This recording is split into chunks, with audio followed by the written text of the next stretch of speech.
Welcome to Dark Crossroads Podcast, hosted by Roxanne Fletcher. This is your stop for all things true crime and paranormal. From the infamous story of the New Bedford Highway Killer to the chilling tale of the Black-Eyed Children, Dark Crossroads Podcast is a truly deep dive into the stories that frighten and fascinate you. All links to the show will be provided in this episode's description. And don't forget to let us know what you think of today's episode.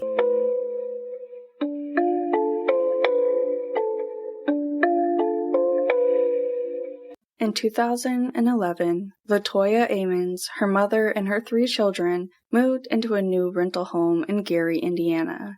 But just a few days later, they started to experience a number of bizarre and unsettling incidents. Gary, Indiana Police Captain Charles Austin said that it was the strangest story that he had ever heard. Charles, who at the time was a 36-year veteran of the Gary Police Department, said that he initially thought that Indianapolis resident Latoya Ammons and her family concocted an elaborate tale as a way to just make money. But after several visits to their home and interviews with witnesses, he simply said, "I am now a believer." Not everybody involved with the family was inclined to believe its incredible story, and many readers will find that Latoya's supernatural claims are sometimes impossible to accept. But whatever the cause of the creepy occurrences that befell the family, whether they were seized by a systematic delusion or a demonic possession, it led to one of the most unusual cases ever handled by the Department of Child Services.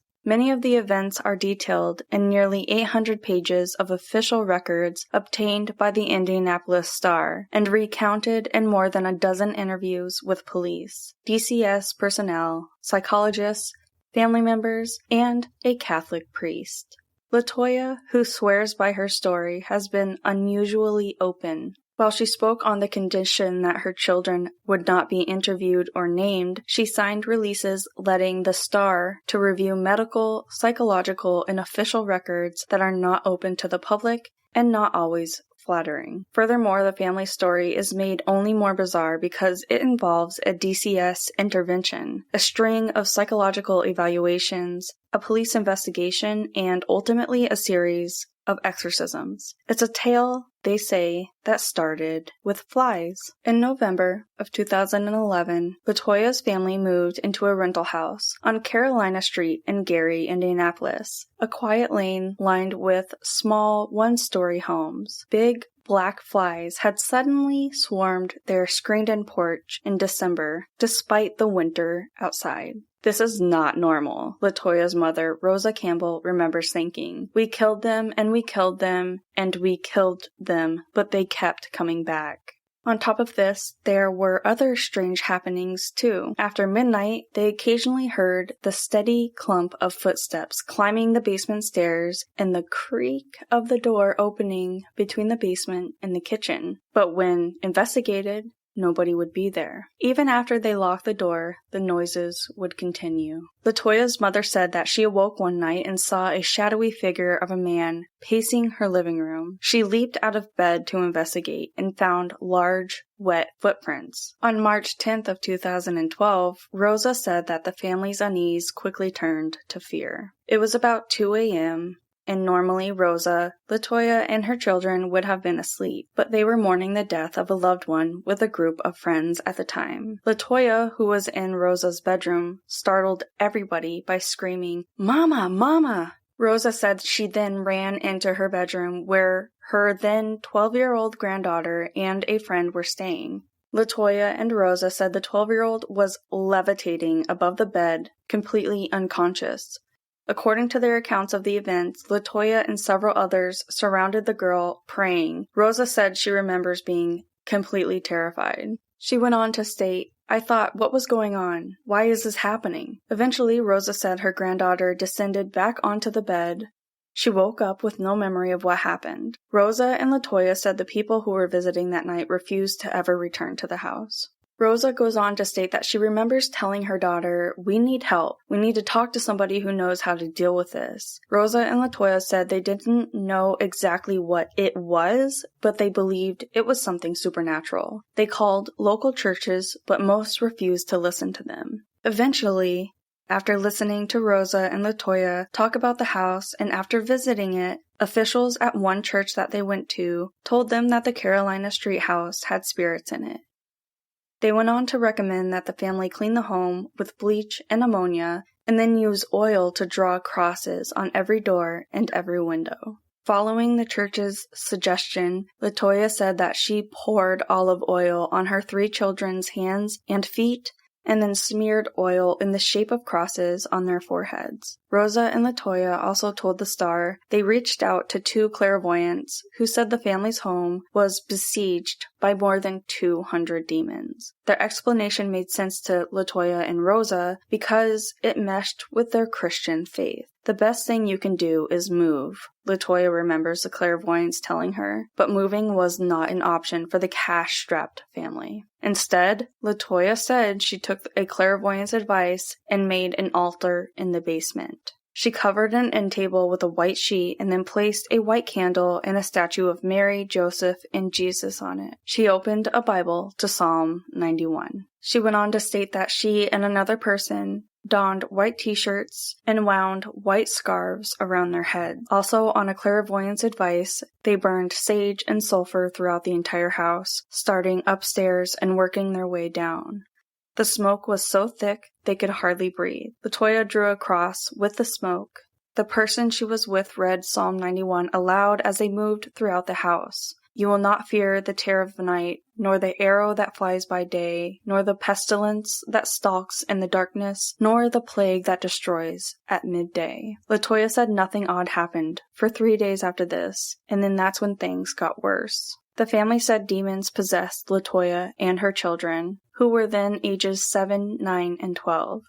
The kids' eyes bulged, evil smiles crossed their faces, and their voices deepened every time it happened. Rosa stated that the demons didn't affect her because she was born with protection from evil. She said she, and others like her, have a guardian who protects them. Latoya said she felt weak, lightheaded, and warm when she was possessed. Her body shook, and she said she felt completely out of control. You can tell it's different, like something supernatural, she went on to state. The youngest boy, who at the time was 7, sat in a closet talking to a boy that nobody else could see, and the other boy was describing what it felt like to be killed. Rosa said the 7-year-old once flew out of the bathroom as if he'd been thrown, and a headboard once smacked into Latoya's daughter, causing a wound that needed stitches. The 12-year-old would later tell mental health professionals that she sometimes felt as if she was being choked or held down so she couldn't speak or move. She said she heard a voice say to her that she would never see her family again and wouldn't live another 20 minutes. Some nights were so bad that the family would sleep at a hotel, and finally, in desperation, they went to their family physician. On April 19th of 2012, Latoya said she told him what they were going through and hoping he might understand. He stated that it was just bizarre. 20 years and I've never heard anything like this in my life, he said. I was scared myself when I walked into the room. He said he would not speak in more detail unless Latoya had psychiatric clearance for the waiver of confidentiality that she had signed. In his medical notes about the visit, he wrote delusions of ghosts in home and hallucinations. He also wrote history of ghosts at home and delusional. What Latoya and Rosa say happened next also was detailed in a DCS report of a family case manager's interviews with medical staff. Rosa said that Latoya's son cursed the doctor in demonic voices, raging at him. Medical staff said the youngest boy was lifted and thrown into the wall with nobody touching him, according to a DCS report. He then followed to abruptly pass out and would not come to. Rosa cradled him in her arms while Latoya held her other son. Someone from the doctor's office called 911, and the doctor that they went to see said 7 or 8 police officers and multiple ambulances ended up showing up. Everybody was, they couldn't figure out exactly what was happening. Police and emergency personnel took the boys to Methodist Hospital's campus in Gary. Latoya said hospital personnel laughed at her desire to anoint her sons in olive oil. She went on to say, I couldn't talk to them, so I had to talk to God. The boys woke up in the hospital. The older boy, who at the time was 9, acted rationally, but the youngest screamed and thrashed.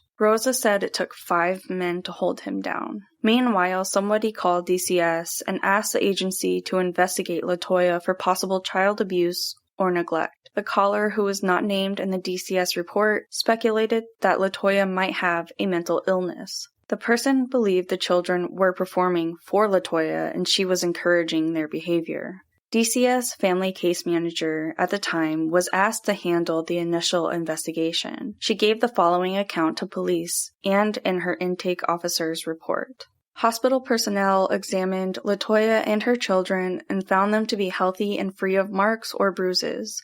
A hospital psychiatrist evaluated Latoya and determined that she was of sound mind. The case manager went on to interview the family while they were in the hospital. While she spoke with Latoya, the 7-year-old boy started growling with his teeth showing. His eyes rolled in the back of his head. The boy locked his hands around his older brother's throat and refused to let go until adults pried his hands open. Later that evening, the case manager and the nurse working with the family at the time brought the 2 boys into a small exam room for an interview.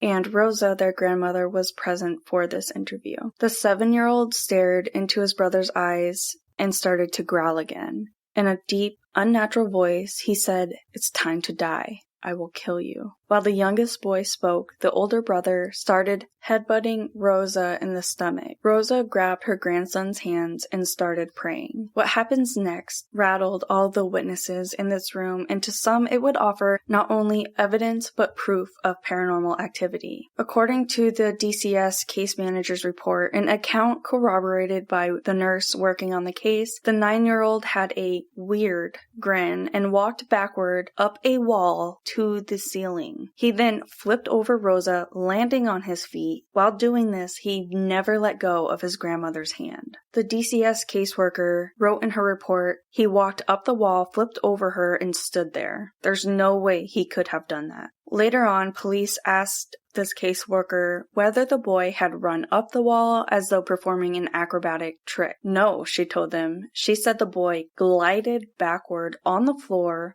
wall, and ceiling. She went on to tell the police that she was scared when it happened and ended up running out of the room. According to the case manager's report, they went on to tell the doctor what had happened. The doctor, who did not believe them, asked the boy to walk up the wall again. The case manager for DCS said that he told the doctor he doubted the boy could repeat the feat, stating this kid was not himself when he did this. Are you looking for one of the fastest hosting networks available? Well, I have news for you. You can stop searching.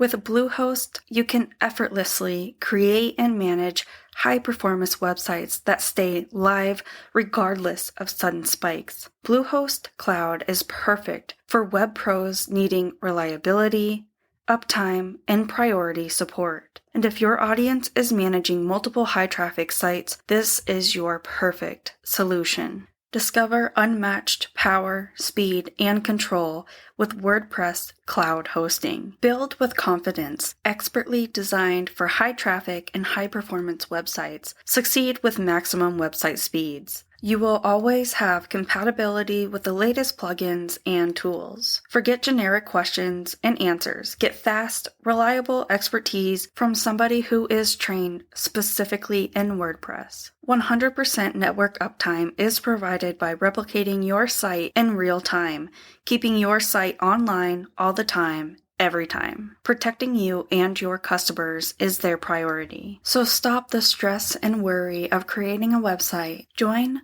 Bluehost Cloud in their all-in-one managed WordPress platform and 100% network uptime that is scalable to the demands of your and your clients' websites. If you're researching the best cloud hosting providers, you can't go wrong with Bluehost Cloud. If you want to learn more, please visit the link to this page in our show notes. The boy said that he did not remember what happened and couldn't do it again, according to the report.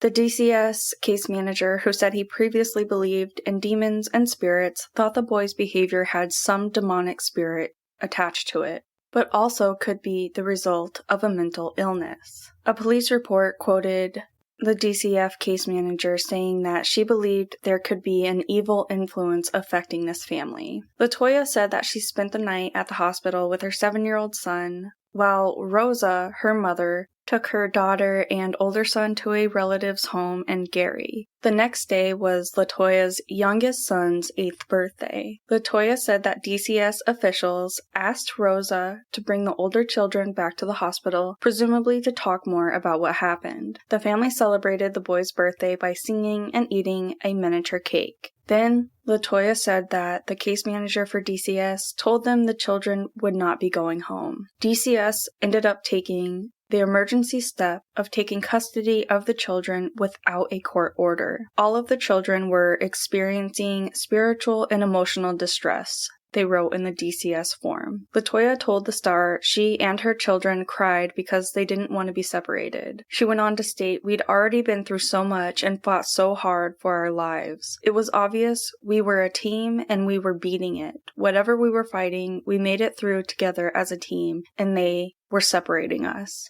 There is a photo that will be attached and in our blog post on our website. It was taken by the police, and when looking at it, you can see a figure that appears to show itself in the window at the right of the house. Reverend Michael Maganot was leading Bible study in his living room the morning of April 20th of 2012 when he received a call from a hospital chaplain. He had been the priest in Maryville for more than 10 years, but had never received a request like the one he just got. The chaplain asked him to perform an exorcism on Latoya's 9-year-old son. He agreed to interview the family after Sunday Mass a few days later. The first step, he said, was ruling out natural causes for what Latoya and her family said they were experiencing. He visited Latoya and Rosa in the Carolina Street home on April 22nd of 2012. For 2 hours, Latoya and Rosa detailed the phenomena for him, and then Rosa interrupted the interview to point out a flickering bathroom light. The flickering stopped each time that Maganot walked over to investigate it, which he attributed to a demonic presence. The interview was also interrupted again when Rosa pointed out Venetian blinds in the kitchen swinging even though there was no air current. Maganot said he also saw wet footprints throughout the living room. Latoya complained about having a headache, and Maganot said that she convulsed when he placed a crucifix against her head. After a 4-hour interview, Maganot said he was convinced that this family was being tormented by demons. He said he also believed there were ghosts in the house as well. He blessed the house before he left, praying and reading from the Bible and sprinkling holy water in every room. He told Latoya and Rosa to leave because it was not safe there, so they temporarily moved in with a relative. But with all of this, less than a week later, the two women were back on Carolina Street to let the case manager from DCS check the condition of the home. The case manager asked a Lake County police officer to come with her. 2 other officers, one each from Gary and Hammond police departments, asked to join them out of professional curiosity. Latoya refused to go inside, but Rosa agreed to accompany the group. Latoya's kids were still in DCS custody at this time. The main floor had 3 bedrooms, a living room, 1 bathroom, hardwood floors, and a small open-style kitchen. A door in the kitchen would lead to the basement with concrete floors. Directly under the stairs going down into the basement was a dirt floor. The concrete around it was jagged, as though it had been broken. The makeshift altar that Latoya had created was still in place, along with rings of salt she had poured against the basement walls to dissuade the demons, according to a Hammond Police Department report. Rosa told officers that demons seemed to emanate from beneath the stairs. The Gary police captain at the time was one of these officers, and he later told the Star that he believed in ghosts and the supernatural, but said he did not believe in demons. He went on to say, though, that after visiting this Carolina Street house, his mind had been changed. During the interview with Rosa, one of the officers' audio recorders malfunctioned, according to the police captain at the time, and also police records. The power light flashed to indicate the batteries were dying, even though the officer had placed fresh batteries in the recorder earlier that day. Another officer recorded audio and, when he played it back later, heard an unknown voice whisper, "Hey." That officer also took photos of the house, and in one of those photos of the basement stairs, there was a cloudy, white image in the upper right-hand corner. When an officer enlarged the photo, that cloud appeared to resemble a face. The enlargement also revealed a second green image that police say looked like a female. The police captain at the time said that photos he snapped with his iPhone also seemed to have strange silhouettes in them. The radio in his police-issued Ford malfunctioned on the way home. And later, he said the garage at his Gary home refused to open even though the power was on everywhere else. The police captain said the driver's seat in his personal 2005 Infiniti also started moving backward and forward on its own. He said he had the car checked at a dealership, and the mechanic told him the motor on the driver's seat was broken, which the mechanic said could have caused a distraction leading to an accident. The police chief said he found himself starting to believe that Latoya's claims of paranormal activity were real, but the mental health professionals evaluating Latoya and her children remained skeptical. In April of 2012, DCF petitioned Lake Juvenile Court for temporary wardship of the 3 children, and the request was granted. DCS found that Latoya had neglected her children's education by not having them in school regularly. The agency made the same finding in 2009. Latoya told Washington there were times that she could not send her kids to school because the spirits would make them sick, or they would be up all night because of the spirits without any sleep. DCS temporarily placed her daughter and older son at St. Joseph's Carmelite home in East Chicago. Latoya's youngest son was sent to Christian Haven in Wheatfield for a psychiatric evaluation.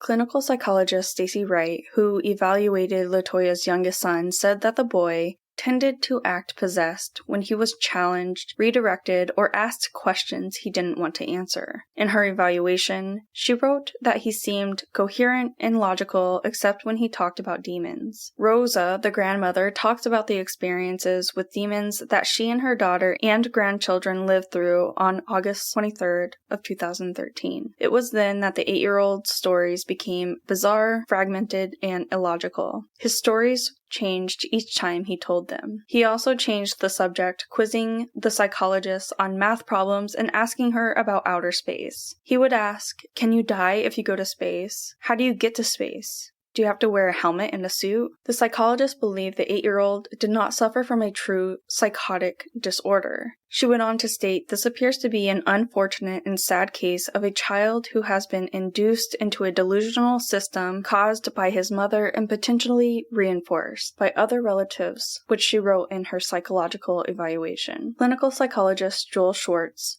who evaluated Latoya's daughter and older son, also came to a very similar conclusion. There also appears to be a need to assess the extent to which Latoya's daughter may have been unduly influenced by her mother's concerns that the family was exposed to paranormal experiences. Latoya's daughter told Schwartz that she saw shadowy figures in the Carolina Street home. She also said that she twice went into trances. Latoya's older son told Schwartz that doors would slam and stuff started moving around. Latoya also was examined several times by psychologists who said that she was guarded, but did not seem to be experiencing any symptoms of psychosis or thought disorder. One psychologist actually recommended that Latoya be assessed to determine whether her religious beliefs may be masking underlying delusional ideations or perceptual disturbances. Latoya and all 3 of her children continued to insist that they were possessed by demons. DCS set goals for this family. One of them stipulated that the children not discuss demons or being possessed, and to take responsibility for their actions. They also needed to participate in therapy to address past behavior.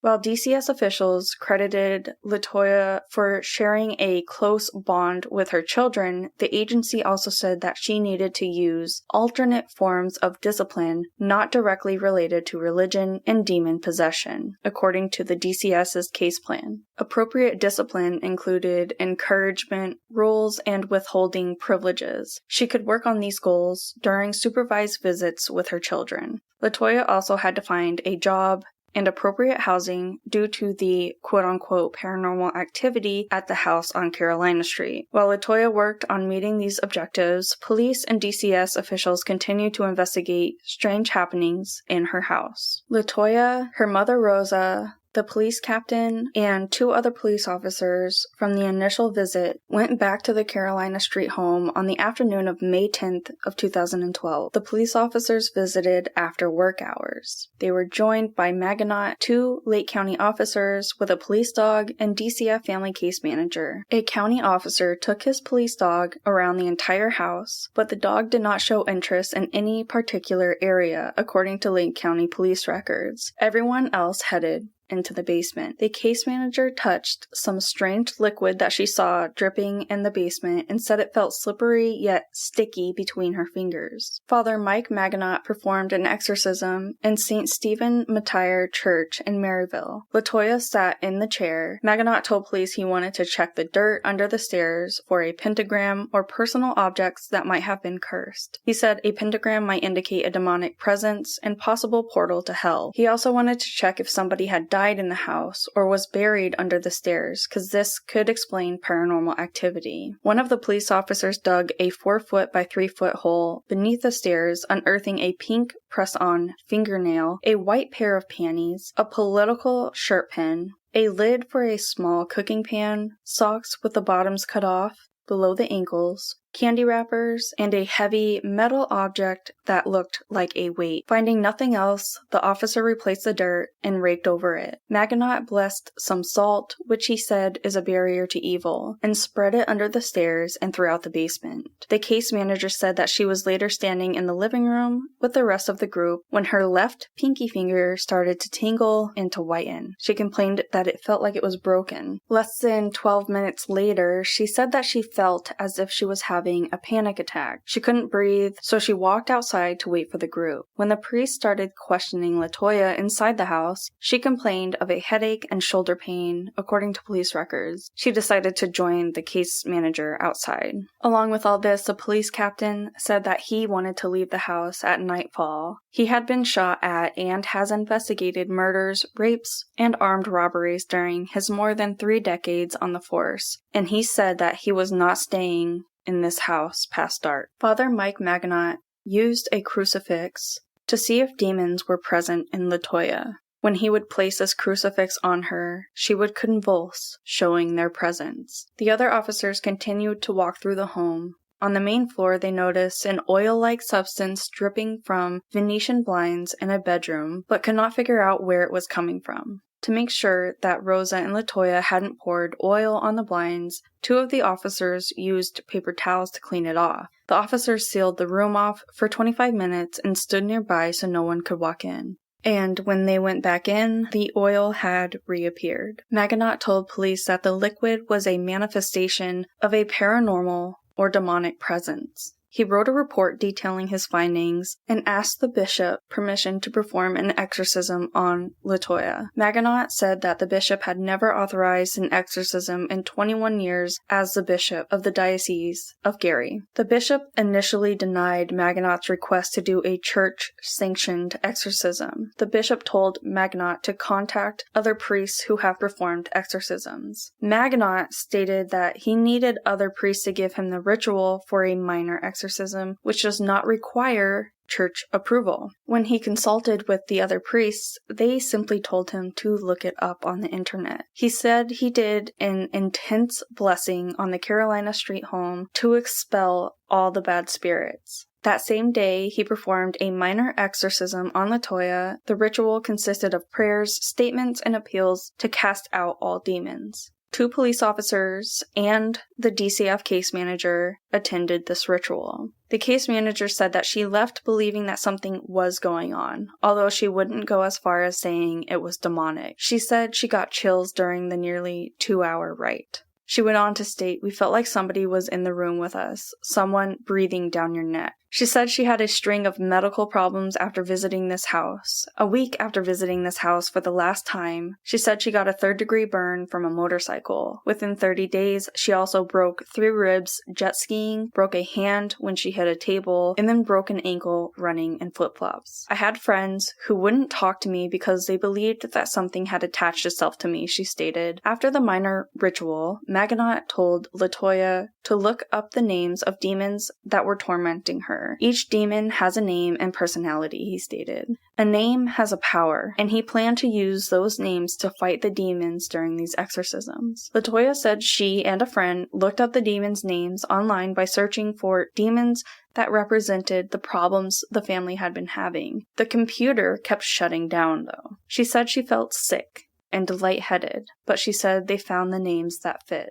Okay, I'm just going to warn you guys ahead that I am going to say the demon's name out loud in the recording. If you do not want to hear it within the next 30 seconds, skip ahead or just take your earphones out. One such name was Beelzebub, Lord of the Flies. She said they also found names of demons that torture and hurt children, which she felt explained what happened in the Carolina Street house with her children. She said other high-ranking demons also were assigned to her, including lieutenants and sergeants. After the minor rite, Maginot said that the bishop gave him permission to exorcise Latoya. The ritual is the same as the minor exorcism, but more powerful because it has the backing of the Catholic Church. Maginot ultimately performed 3 major exorcisms on her, 2 in English and the last one in Latin, in June of 2012 at his Maryville church. Okay, I'm going to put here another warning that I am going to be reading a small statement from the exorcism, so if you also don't want to hear that, fast forward a few clicks.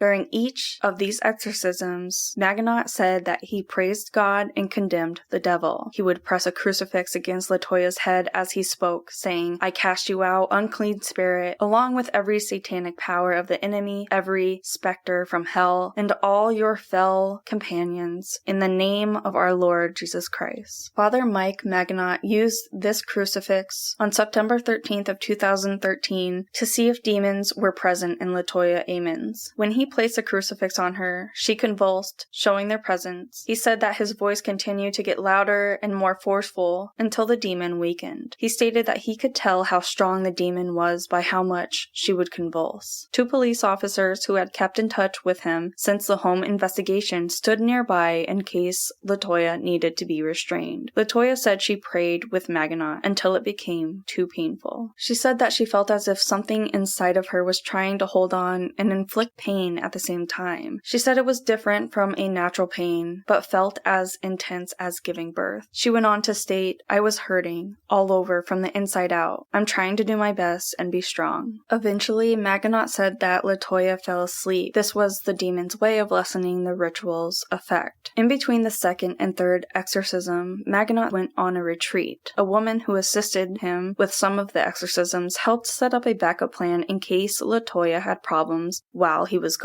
The woman wrote a long demon name. Maginot said he can't remember which one it was, but it was on a piece of paper and tucked into an envelope, and then she surrounded it with blessed salt. The plan was that if Latoya had problems, she would burn the envelope. By this time, Latoya and her mother had moved to Indianapolis, but they drove back for the exorcisms and court hearings, as her children were still in DCS care. Maginot said he blessed the family's new home to prevent any more problems. But Latoya called while Maginot was on his retreat complaining of bad dreams, so the woman went and burned the envelope. She saved the ashes to burn later. After this, Latoya said her nightmares ended. In the final exorcism, at the end of June of 2012, Maginot said that he prayed and berated the demons in Latin rather than English. Police officers did not attend this one, so Maginot said his brother stood guard. He said that Latoya convulsed while he condemned the demons but did not convulse during prayer. When she fell asleep this time, he said words of thanksgiving. This would be the last time that Latoya would see Maginot. She and her mother drove back to Indianapolis, where they say they now live without any fear. Latoya's old home on Carolina Street became an object of local curiosity, of course, so much so that the owner and landlord, Charles Reed, called the Gary Police Department to ask officers to stop driving by the house because it was scaring his new tenant. Charles Reed is the latest landlord of the Carolina Street home in Gary, where Rosa lived with her daughter Latoya and Latoya's children. And to make this a happy ending, Latoya regained custody of her 3 children in November of 2012, about 6 months after they had been removed. DCS continued to check in on these children and make sure that they were going to school until the case was closed. Latoya went on to call her children's return to her the happiest day of her life. She said they screamed and jumped up and down when she picked them up from the DCS office. She said it was just awesome. I hadn't been that happy in God knows how long. The children said they felt safe after they left the house on Carolina Street. The 3 left their demonic voices and complaints behind them. The DCF case manager wrote in a final meetings note on January 10th of 2013 that there were no demonic presences or spirits in the home. It was also stated by the case manager, the family is no longer fixated solely on religion to explain or cope with the children's behavior issues. For her part, Latoya said it was not the psychologists who resolved her problems. It was God. When you hear something like this, she said, don't assume it's not real, because I have lived it and I know it is real.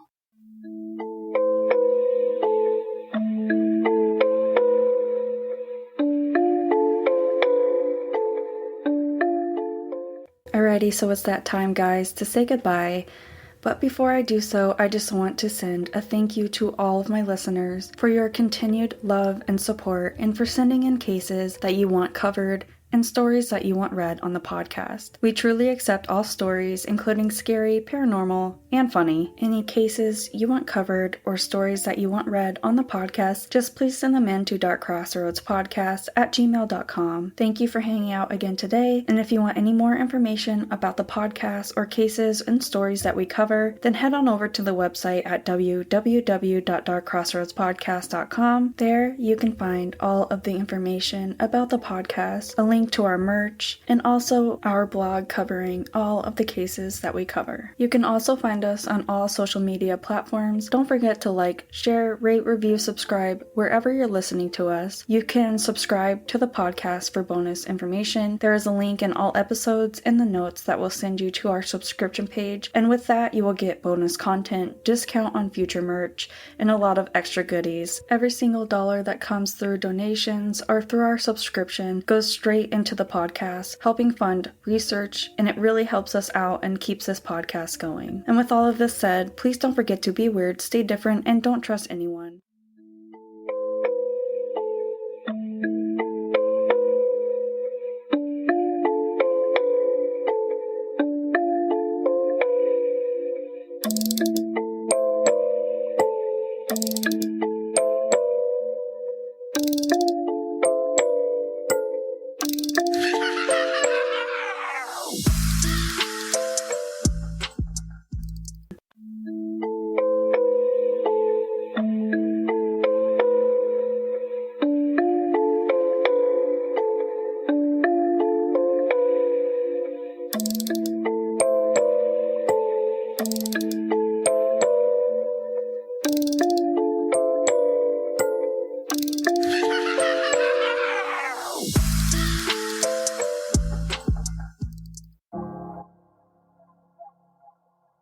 Dark Crossroads Podcast is brought to you by Problem Wildlife.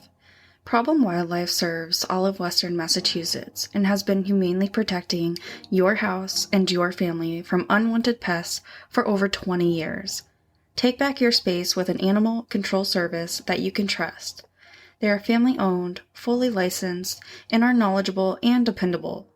To find out more about their services, simply visit their website at www.problemwildliferemoval.com. Again, that is www.problemwildliferemoval.com, and their information will be included in our show notes.